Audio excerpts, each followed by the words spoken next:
Good evening, it's Brian here at Fitzpatrick's Garage, Dublin Road, Kildare. This is a CRV 2-litre, 184 horsepower hybrid intelligent drive. This car, I'm going to use it for the weekend. I'm going to clock up probably around 300 or 400 kilometres.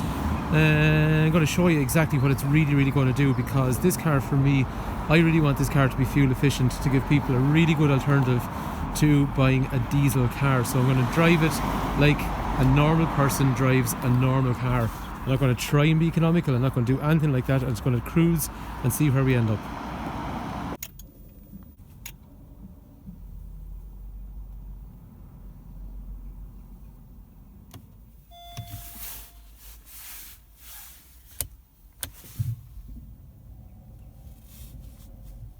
First thing, I'm going to reset the trip. So there's 3,733 kilometers.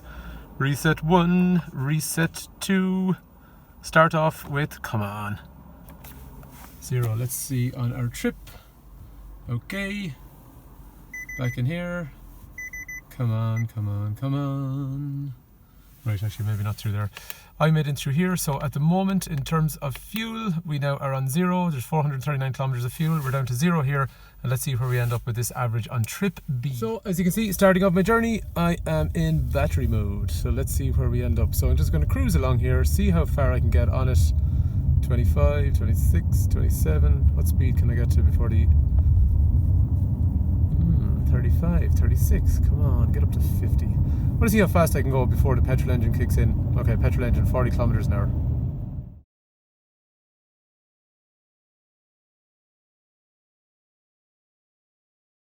So basically, first 10 kilometers out of the way, we're at 5.8 litres, which isn't too bad. I haven't been hard on the car, in fairness, that's easy driving. We're now approaching the M7 with those lovely 60 kilometer an hour zones, so we're going to get some real good results going forward here. The way the M7 is right now, all you can do is sit back, set your adaptive cruise control, your lane keep assist, and let the car do all the work for you. So we're up to 24 kilometers. The car is at 4.4 litres per 100 kilometers, but let's face it, that is perfect condition, 60 kilometers an hour. We're moving into a 100 kilometer an hour zone, so let's see what happens.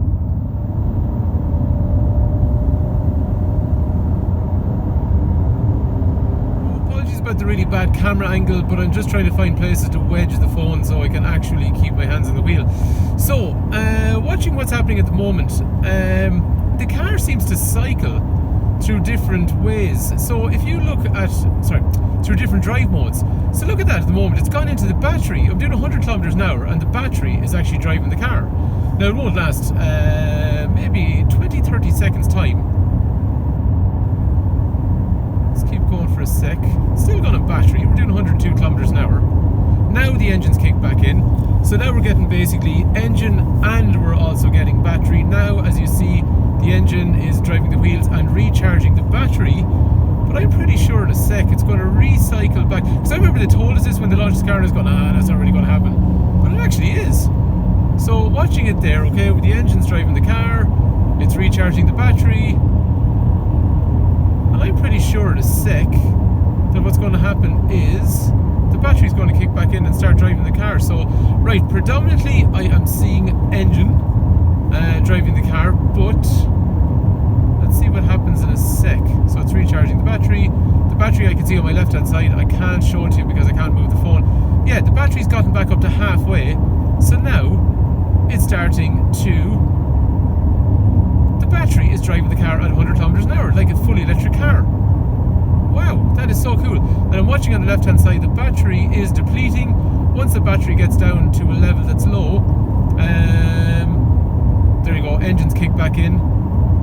Now the engine is driving the car and recharging the battery, so it's a constant cycle. Check it out, we've done 43 kilometers. We're about to join the M50. And Kildare to Dublin is 4.6 litres per 100 kilometres. That's diesel territory.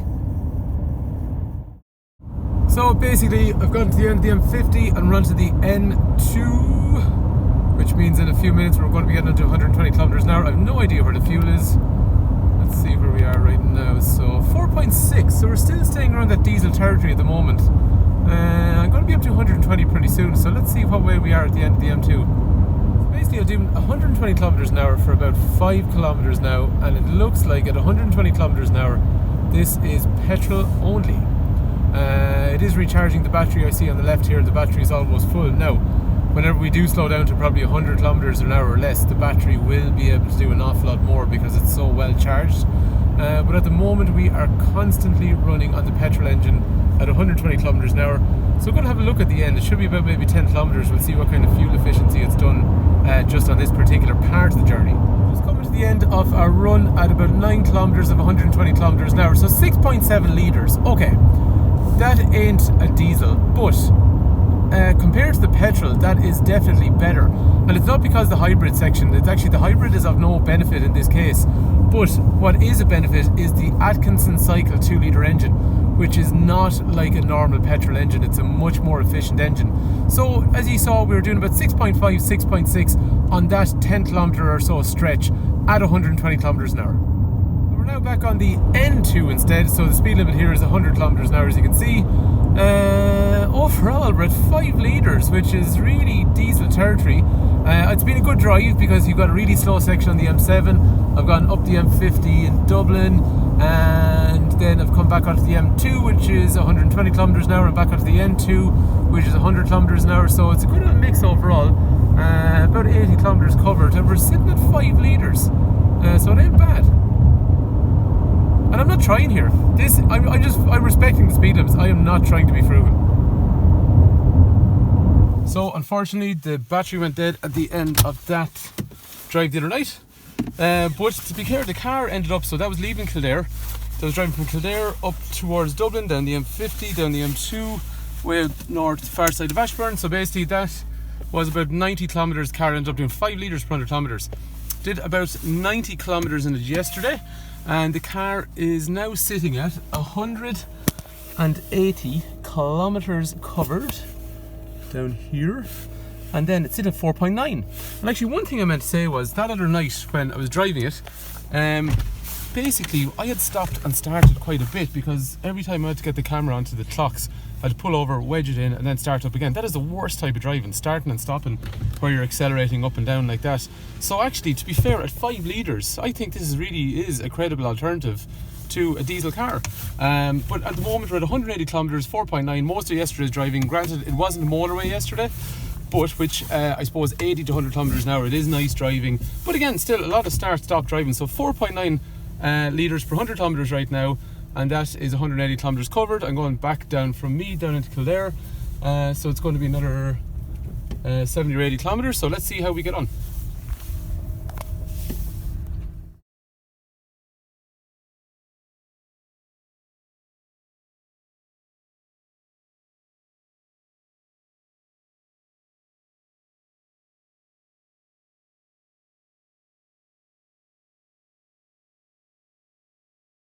So I've just concluded a 250 kilometre round trip in this car between Saturday evening and Sunday morning.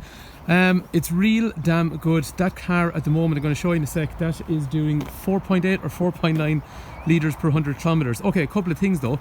This is not an alternative, this is not a direct competitor to a diesel car because it's not trying to be a diesel car. But what I suppose I am trying to say here is this is a brilliant alternative to a diesel car. You look at the fuel efficiency I'm after doing in that car.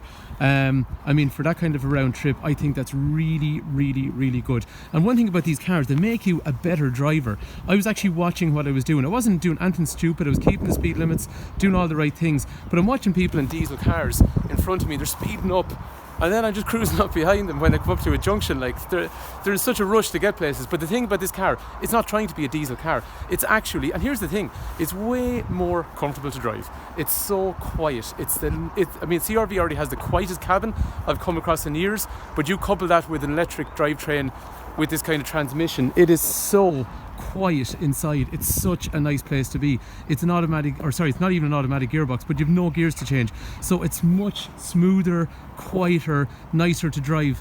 I guess to summarize, this is a damn nice car, but now at least it is giving people who had diesel cars something new and an alternative, and there's a nice novelty involved as well. So as you see down here, I've done 260 odd kilometers. We're at 4.8 litres per 100 kilometers, and even actually I did a bit of a switch on the trip halfway through to monitor different things. 195, 4.9, so you can see it's fairly damn consistent what we're getting out of the car. Anyway, if you want information on one of these cars, please do give me a call. What I really like about this car and what I've learned about it this weekend is the way the hybrid system works. It's not like the older hybrids that I was used to before, where basically you had an assist. This is constantly alternating between the two, and I couldn't understand it when they told us I couldn't understand what they meant when they told us that. How is that going to work? But what I've observed now is, and you'll see in the video there, basically it's constantly going from one type of mode to the other. I.e., if you have a petrol setup, then basically it's recharging the battery. Once the battery is recharged, it's gone into a battery mode, and even at high speeds, which I never thought was going to be possible. So it's so much better than any hybrid. And actually, another thing, we're going to see probably a lot of people looking at the RAV4 against these cars. I've had a couple of people in, I've had some critical people in who I know they've looked at cars with us over the years. They've driven the RAV, they've driven this, they said this is a nicer car. So I'm just telling you guys, this is something where if you're looking at the RAV4, you got to come in and drive it. Anyway, Brian is my name, 086 843 1945. Hopefully this hybrid CRV is of interest to you. Thank you for taking time to watch.